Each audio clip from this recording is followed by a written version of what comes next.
Thrasher and Pipeman on W4CY Radio.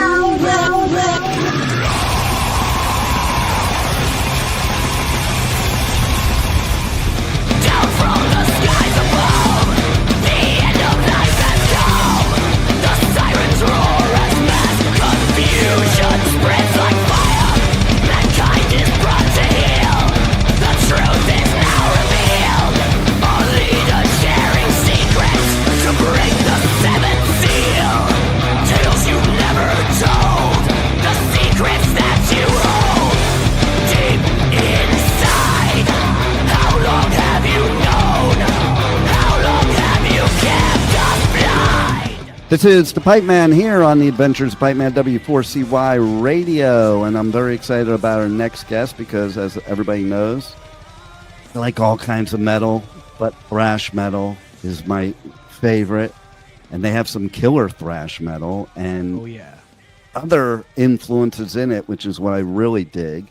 So let's welcome to the show Eric from Crüzer. How are you? Hello. This is Eric Wilmot, lead singer from Crüzer. Nice.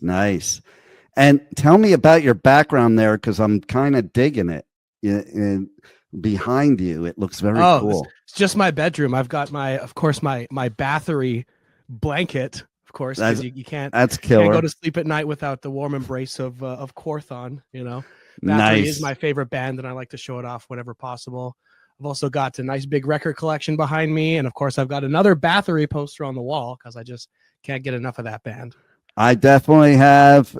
I have behind me somewhere over there my album collection, and there is Bathory from back in the 80s from me getting it at Oz Records in the Valley in Los Angeles, and going, oh, what is this? Oh yeah. So tell us a little bit about your band. For the listeners that have never heard your music, tell us a little bit about how you describe it, but not genre, because I don't really give a shit about genre. I hate the old school gatekeeping shit that I had to deal with in the 80s, and I'm glad we're not really like that anymore, except for some of the idiots. But for the most part, Part of our messaging as well. And that one song too, that that's what really drew me to that, because listen, it was, I remember, Motley Crue, that was the first club show I ever went to at the Roxy on the Sunset Strip before they even had an album. And then I was at Slayer's first show ever, Metallica's first show ever. But once we started getting into Slayer, you weren't allowed to like Motley Crue. And we had to burn all the Motley Crue shit. And that was just one stupid thing that we all had to deal with back then. So, tell us a little bit about your thoughts.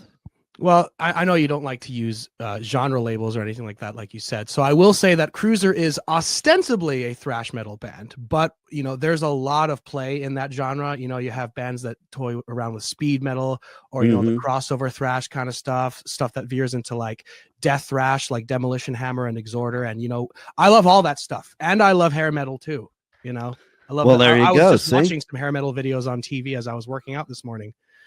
So we love to play around with the genre. We love to kind of bend the rules and break them a little bit and kind of, smash the stereotypes or cliches or whatever have you with our music. Because, on the EP that we just made, it's like a buffet of different, it's all technically thrash, but it's all so different. There's some metalcore sounding stuff in there. There's some crossover, I want to say crossover hardcore punk kind of stuff on Born to Rise. You have I Need Thrash, which is probably the most Slayer-esque song. Yes. Which is also ironically the song that sort of bashes against the stereotypes the most, with the line about not going out and killing posers, because that's stupid. I got called a poser when I was younger by other metalheads, and it sucks. It's not fun for anyone. It's and stupid. then of course you have exactly. And then you have the last song, Pit Viper, on the album, which is by far the most radio friendly, hair metal tinged, new wave of British heavy metal tinged song on the whole album. So you get it all in one package, which is what we wanted to try to accomplish. I think that's really cool. And a couple points. So if you take all the old school thrash metal bands, none of them sounded alike. It's not, even though it was a genre, it was almost not a genre because Yeah. Anthrax and Slayer, as example, are completely different sounds. Yeah. Oh yeah. And You the know? production too. One of the reasons I love 80s metal so much is because the production always sounds different. It's all technically bad from a production standpoint compared to modern metal Right? production, but it sounds bad in a very unique kind of way. Like no two metal albums from the era sound the same. Oh, Like, for sure. you know, you take like a Dark Angel record and God, I don't know, like a Cinderella record or a Morbid Angel record or you know, anything like that. They all sound completely different, really strange production techniques. I don't know what they were snorting in the studio. I mean, I can imagine, but yeah, Yeah. I love it. Believe me, anything you could imagine, they were doing. Yeah. Yeah. But it's funny you mentioned Dark Angel too, because that's one of my favorite bands. And Oh I yeah. was I love Dark Angel. I was just with Gene Hoglan at Hellfest interviewing him for Death Clock, but then a couple weeks before for the new Dark Angel album, because there's a new one coming out now. Mhm. So Oh yeah, that's- I'm very excited for that. So how did your interest in music and in metal start? What's the origin story? Well, my mom is a 1970s kind of rock and roll hippie chick, so I was raised on the classics, you know, your AC/DC, Led Zeppelin, Van Halen. The local rock radio station, Rock 101, was a staple in the car growing up. But it was kind of just passive listening for the most part. It was just kind of in one ear and out the other, and I didn't really pay attention to the music until around middle school when I watched a little known film called Maximum Overdrive, directed by the master of horror himself, Stephen King, and featuring a soundtrack by AC/DC. And as soon as I heard that opening riff to Who Made Who, I was completely hooked. And you know, I actually started paying attention to the music I was listening to and being like, wow, this is actually really good stuff. Like, oh, so this is what Black Sabbath sounds like. So this is what Metallica sounds like, you know? And when I got older and became a teenager, I guess my way of rebelling against my mother was to just go heavier. So I started getting into like Slayer and, you know, Dark Angel, Bathory. As soon as I heard Bathory, my mind was just blown, especially when I found out that he basically recorded all those albums in what was essentially a garage. Right. And that's what kind of inspired me to start recording on my own. Cause I'm like, you know, if this guy can do it in a garage on outdated, you know, 1960s, whatever recording equipment, I can do it on a computer in a bedroom. Right. And that's when I started. Yeah. That's when I started recording my own stuff in high school, started jamming in bands, and the rest is kind of history. Nice. Yeah. And you're also a voice actor too. That's pretty Yes. Cool. Yeah. I just recently started kind of seriously diving into that about a year or two ago. I was just in a YouTube animated show called Mammal Squad. I managed to snag a role on there. I was also in a mobile game a year or two back called Journey Renewed Fate Fantasy, which is like a kind of a Chinese like RPG mobile game. I did the voice of Monkey King, Sun Wukong. And I also collaborate a lot with a YouTube channel called Spotted Martin. They do comic book dubs, like official author approved comic book dubs. I worked with them on Tamberlane and Supercell, and it's a really great group of people. That's pretty cool. See, now, Oh yeah. I bet you that also like they play hand in hand. Oh, yeah. And the voice acting kind of probably create some thought processes for the songwriting. Yeah. Oh yeah. Especially since I started going into voice acting professionally, it's definitely kind of upped my recording game in terms of like going into a studio recording music. Cause now I live and breathe in the recording studio, whether it's my home studio setup that I have over here off camera, or, you know, an actual studio when I go to record with a band. I love standing in front of a microphone and making weird noises. It's the most fun thing you can do, really. I think it's also really fun on instruments because, like, when I was a teenager and I was starting to play guitar, my dad was like, "You should give that up because you suck." And all I was really doing was trying to see what noises I could make out of it. Like, you know, how you're just sitting there experimenting, and they're like, "Oh, well, that was cool," or, you know, it sucked. But you know, you got to experiment if you're going to be creative, right? Yeah.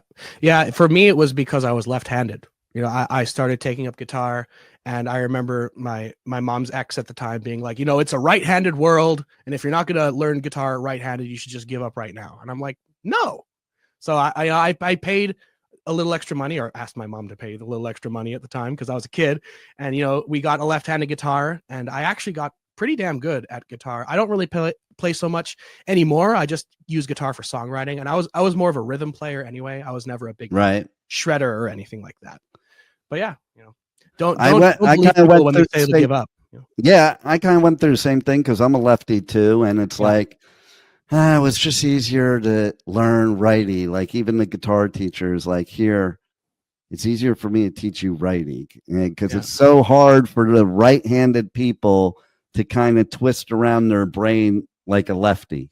Well, no, I completely disagree because in terms of like lessons, at least, because when I was taking guitar lessons, I was left-handed. My guitar teacher was right-handed. So it would be like just watching a mirror image of myself. I found it very helpful because I could just. That's a good concept. Exactly. I never thought of that. Yeah, I found it very helpful. Yeah. Well, see, there's the advantage right there. So tell us how people reach out to you on your socials, on the web, how they can get the new album, how they can get merch, check everything out, tour dates, all that. All right. So we are on Twitter, Blue Sky, YouTube, Instagram, Facebook, Bandcamp, and we even got a Telegram. Just look up Crüzer Music on all of those platforms. That's CRUZERMUZIK. You can tell we're Canadian because we say right. But just look up that username on all of those platforms and you'll find us. We got some brand new merch that we're gonna put on our Bandcamp very, very soon. I was kind of starting that right as soon as the interview was starting, so I'll probably see if I can finish that up as soon as this interview is done. We got brand new Pit Viper t-shirts. We're also playing another show at the end of July in Vancouver. If you're in Vancouver, come see us with Terrifier at the Kingsway, I believe, on July 26th. It's going to be a great show. So how far is Vancouver from Calgary? Oh, as far as a drive goes, I would say... I mean, I've done the drive before, so I should know this by now. I'm going to because one of my co-hosts, she lives in Calgary. So, in fact, we were just having that discussion last week about Z and Z. Yeah, exactly. And so I'm going to tell her to make sure she goes and everybody she knows goes, but I don't know how far it is. All right, it's about an 11-hour drive from Calgary to Vancouver. That's a long drive. So it is a long drive, but I've done it, and I got to tell you, it's a pretty nice scenic drive with lots of stops along the way. So okay, I'm going to tell her she has to go, or she can't be a co-host on my show anymore. Hey, I mean, we'll probably get out to Calgary eventually. Our plan is we got to cast a nice wide net around Canada anyway, right? We got to play Calgary. We want to play, a little bit more rural BC, go out because, you want to like cast your net wide and then say at the end of the show that you'll be back. And then actually a year or two later, you actually go back. That's how you keep a fan base around. Right. So don't worry. We'll go to Calgary soon enough. There it is. Only a matter of time. Any final words? Also, yes, come out to Vancouver and see us. There you go. For sure. Check out the album. It's great. It's called Look to the Skies. You can find it on all the streaming platforms, Bandcamp, Spotify, all that good stuff. Physical copies coming very soon. And rock on, Earthlings. Rock on. Thanks for being on the Adventures of Pipe Man. No worries. I'm happy to be here. Thank you for listening to the Adventures of Pipe Man on W4CY Radio.